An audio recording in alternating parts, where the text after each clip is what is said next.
ਵੀਰਿਓ ਗੱਲ ਇੰਝ ਆ, ਅੱਖੀਆਂ ਇੰਜ ਨੇ ਭਰੀਆਂ ਹੋਈਆਂ, ਹਾਸੇ ਵਿੱਚ ਨੇ ਮਰੀਆਂ ਹੋਈਆਂ। ਤੂੰ ਅੱਧੀਆਂ ਸੁਣ ਵੀ ਸਕਦਾ ਨਹੀਂ, ਮੈਂ ਜਿੰਨੀਆਂ ਨੇ ਚਰੀਆਂ ਹੋਈਆਂ। ਇਹ ਪਰਦੇਸ ਦੀਆਂ ਗੱਲਾਂ ਤੇ ਪਰਦੇਸ ਸਿਖਾਉਂਦਾ। ਇਹ ਜਿਹੜੀਆਂ ਗੱਲਾਂ ਨੇ ਨਾਲ ਵੀਰ ਸਾਰਿਆਂ ਨੂੰ ਅਸੀਂ ਅੱਜ ਲੋਡਿੰਗ ਹੁੰਦੀ ਦਿਖਾਉਣੀ ਆ ਕਿ ਲੋਡ ਕਰੇਨ ਤੇ ਕਿਵੇਂ ਹੁੰਦੀ ਹੈ। ਤੇ ਆਜੋ ਹੁਣ ਆਪਾਂ ਤੁਹਾਨੂੰ ਲੋਡਿੰਗ ਦਿਖਾਉਂਦੇ ਆ, ਤੇ ਵੀਡੀਓ ਅੱਛੀ ਲੱਗੇ ਤੇ ਸ਼ੇਅਰ ਜ਼ਰੂਰ ਕਰਿਆ ਜੀ।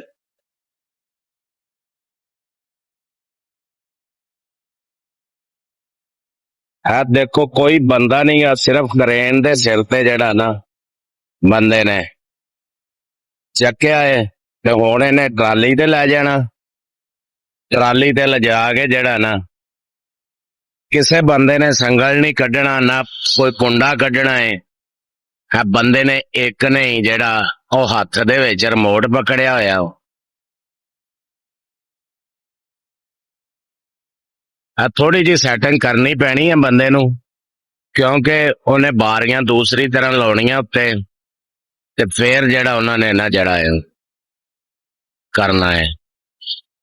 ਇਹ ਉਮੀਦ ਹੈ ਤੁਹਾਨੂੰ ਨਜ਼ਰ ਆ ਰਿਹਾ ਹੋਏਗਾ ਸਾਰਾ ਕੁਝ।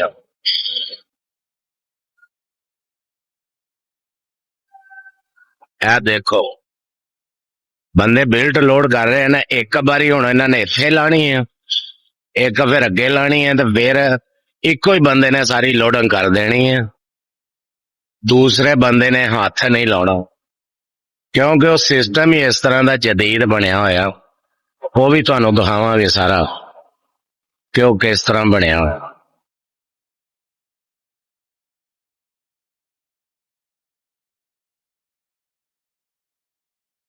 ਦੇਖੋ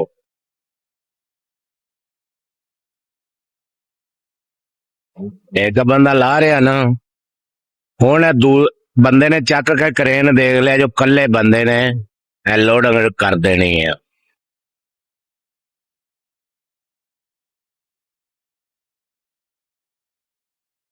ਆ ਦੇਖੋ ਪੈਰ ਰੱਖਿਆ, ਉਹਨੇ ਘਮਾਤਾ,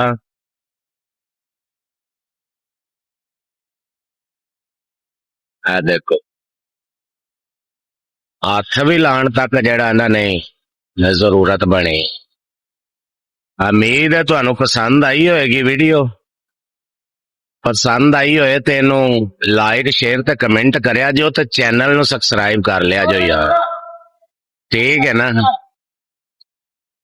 ਚੈਨਲ ਨੂੰ ਸਬਸਕ੍ਰਾਈਬ ਲਾਜ਼ਮੀ ਕਰਿਆ ਜੋ। अस्सलाम वालेकुम।